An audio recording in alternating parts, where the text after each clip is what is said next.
viernes se están celebrando 51 aniversario del Festival de Woodstock, pues un festival que revolucionó pues la historia del mundo. Además, se realizó desde el viernes 15 hasta el lunes 18 de agosto de 1969, con unas tendencias hippie, pero además tuvo la participación más de 34 agrupaciones. Esto sin duda alguna marcó un antes y un después de la comunidad. Para ello vamos a dar la bienvenida a José Romero, quien es músico, y pues vamos a hablar sobre este hito cultural en el mundo.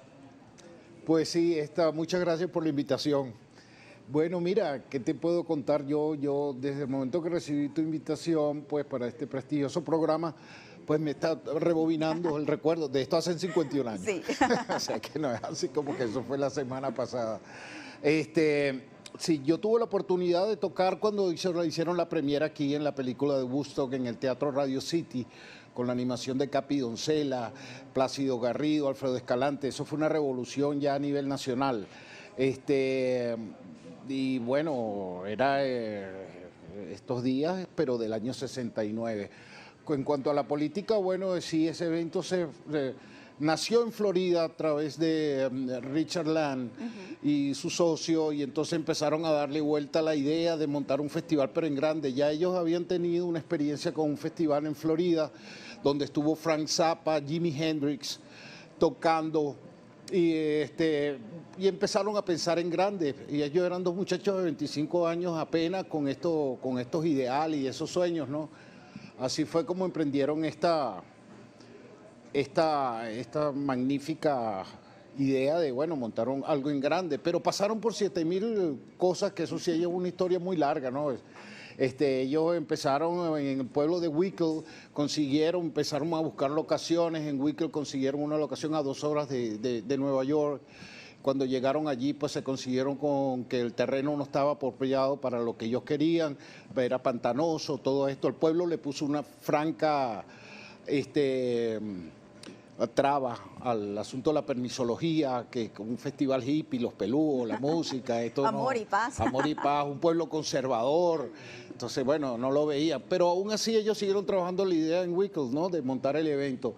Pero un día recibieron una llamada, ellos siguieron abiertos a cualquier sugerencia. Ya ellos habían conseguido dos financistas, John Roberts y Joel Rostman, que eran dos muchachos jóvenes también llenos de ilusiones y sueños, que tenían dinero heredados de los padres, uno por cuestiones dentistas, ortodoncias y esto, y que heredó una fortuna, y el otro también tenía un dinero para invertir en esto, ¿no?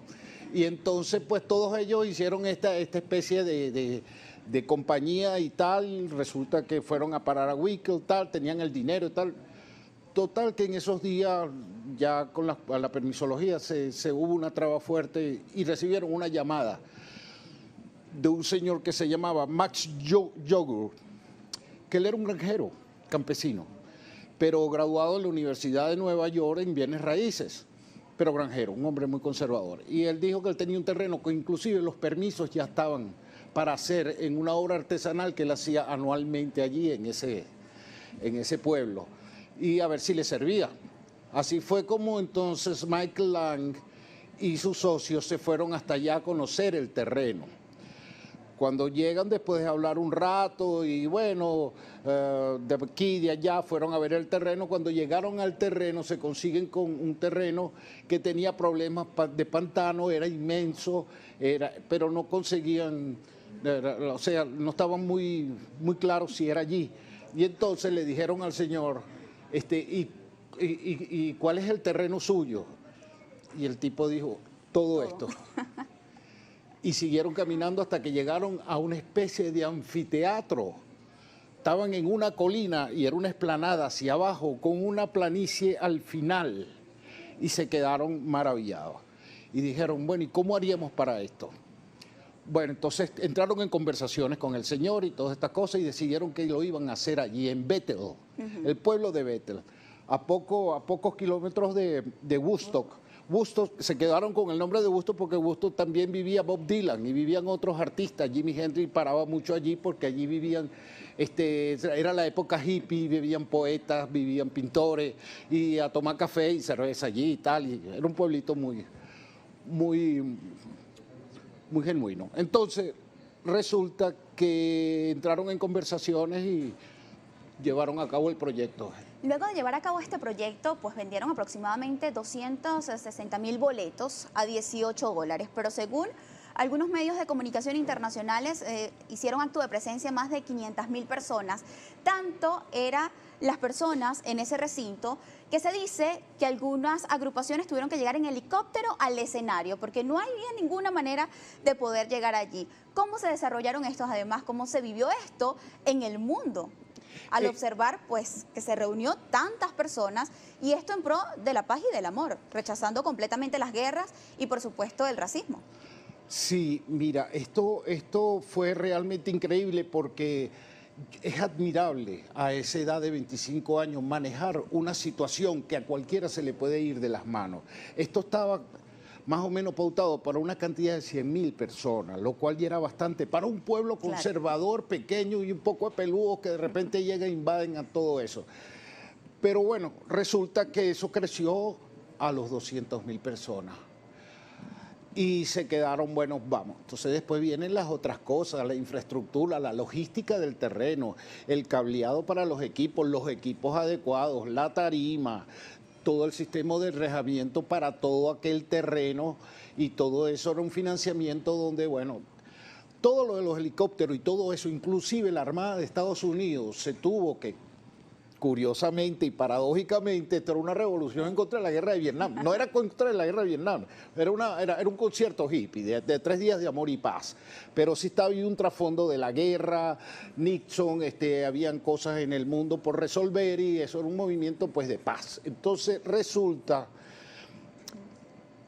que acudieron 500.000 personas.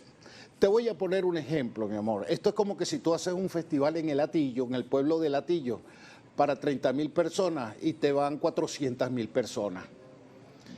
Imagínate tú el pueblito, cómo se congestiona la gente que vive y cómo hicieron, no sé, porque eso es una maravilla, porque aparte de esto, no hubo mayores incidencias de violencia, nada, apenas murió una persona por un tractor que le estaba durmiendo en un sleeping bag y lamentablemente sucedió, porque la gente colaboró entre ella misma para que ahí no sucediera nada y los conatos de problemas que hubo, la misma gente los aplacó.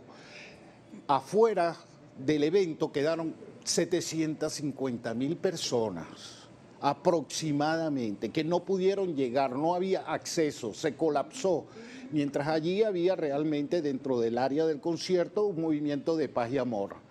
Tocaron los grupos, a mí los que más me impresionaron, recuerdo, fue el grupo Santana, Joe Cocker, Ten Year After. Joan Baez. Joan Baez estuvo muy bien. Joan Baez, por ejemplo, que era una activista política bastante ya conocida, su marido estaba preso cuando eso. Como anécdota te digo que ella tenía 6 meses de embarazo cuando cantó. ¿Qué tal? Y bueno, sí estaba Janis Joplin. Hubo un conato de un problema de las Panteras Negras que se presentó en la tarima y quiso darle un giro a la cuestión con cuestiones políticas y el guitarrista del grupo The Who, Peter Townshend, le dio un guitarrazo. Y sacaron el equipo de seguridad al hombre y dijeron que aquí lo que se viene es amor y paz. Otra anécdota bonita fue que cuando se le estaba escapando esto de la mano, llamaron a un grupo de policía porque la nacional y la del pueblo no se daba abasto, aquello estaba... Pero bueno, de felicidad a todo el mundo. Y entonces le preguntaron a uno de los policías para entrevistarlo para que empezara a poner orden en un equipo, creo que era como de 50, 35 policías. ¿Qué haría él si él veía a una de esas personas peludas y tal con un tabaco de marihuana? Entonces el policía le dijo, le pongo las esposas y lo llevo arrestado. Y entonces dijo, no, nosotros no queremos policía de represión, nosotros queremos una policía que lo agarre y hable con él y le retengan lo que lleva, se lo confisquen, pero esto no es para reprimir. Y toda la gente colabora con el bien desarrollo. Señor Romero, luego del Woodstock, ¿cómo impactó de manera directa la cultura musical en el mundo? Porque hubo un antes y un después. Incluso pues fue publicado un documental que ganó un premio Oscar. De esto vamos a estar conversando en la próxima parte. Como siempre, queremos agradecerles a ustedes la sintonía. Además, los invitamos a que interactúen con nosotros en nuestras redes sociales, tanto en Twitter como en Instagram. Somos Brújula Internacional por GB.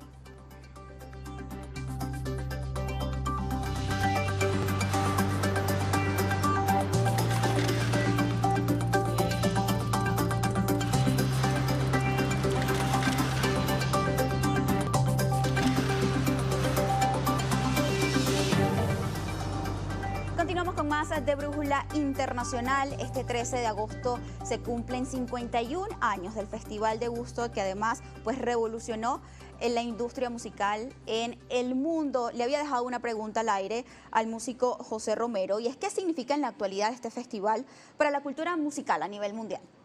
Bueno, en la actualidad eso marcó un precedente, que es que puede convivir 500.000 personas juntas sin mayor problema, siempre y cuando pues se den estas condiciones. Eso quedó ya eso es un hito, eso quedó para la historia de la humanidad. A raíz de Woodstock quedó para siempre, mi amor, porque en la década de los 60, esa fue una respuesta pacífica que quedó como, después de tantos obstáculos, salió todo bien, porque gracias a Dios todas las cosas salieron bien.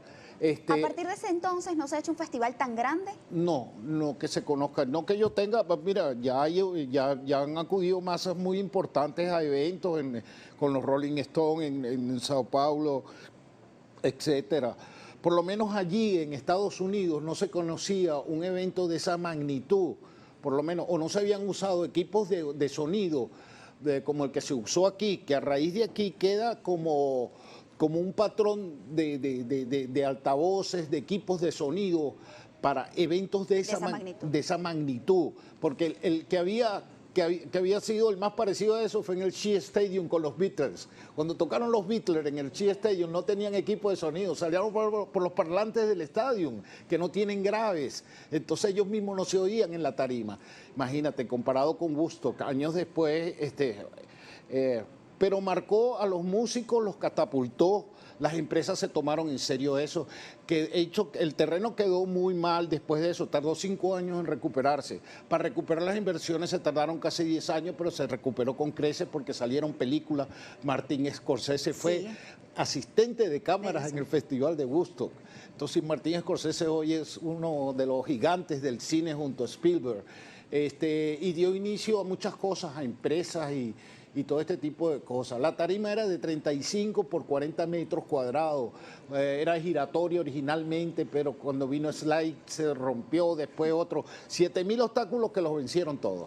Ahora, muchas personas se preguntarán, señor Romero, la tarde de hoy, pero ¿cómo unos jóvenes de 25 años lograron realizar este evento multitudinario que además tuvo incidencia de manera directa en la historia musical del mundo, y para pagar también pues a 32 agrupaciones que eran reconocidas para ese entonces? Sí, el promedio del pago de los músicos y de las bandas que aquí se presentaron estaban, por ejemplo, que yo recuerde, Kenny Heat cobró $10.000,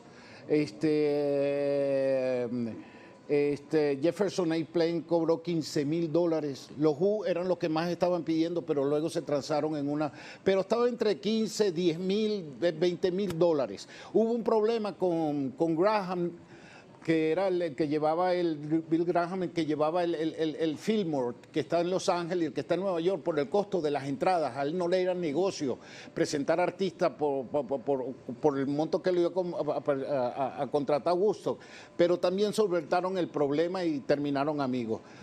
Muchísimas gracias por acompañarnos la tarde de hoy. Tengo una última pregunta. ¿Considera usted que Carlos Santana catapultó su carrera luego de este festival? Sí, él tuvo una expresión muy buena cuando le preguntaron algo más o menos parecido a lo que tú me preguntas. Él dice que el Festival de Woodstock está en la caída del muro de Berlín, está en la puesta en libertad de Mandela. O sea, el Festival de Woodstock quedó como un ejemplo y ya es un ejemplo para la humanidad. Santana, te voy a decir una cosita que oí en una entrevista con Santana, porque yo tuve la oportunidad con Rudy Márquez de grabar un tema de él. Él dijo una vez, le dijeron, tú eres el mejor guitarrista del mundo, y él dijo, no, pues él es muy humilde y religioso. Pero yo te voy a decir una cosa, cuando yo toco la gente sabe que soy yo. Muchísimas gracias por acompañarnos. Sin duda alguna podemos extender hasta 2 programas conversando sobre este Festival de Woodstock, que quien precisamente este 13 de agosto cumple 51 años. Sin duda alguna, este festival revolucionó la industria musical a nivel mundial. Así despedimos por este viernes Brújula Internacional. Como siempre, queremos agradecerles a ustedes la sintonía. Me despido y también en nombre del embajador Julio César Pineda les deseamos feliz fin de semana. Universidad Bicentenaria de Aragua presentaron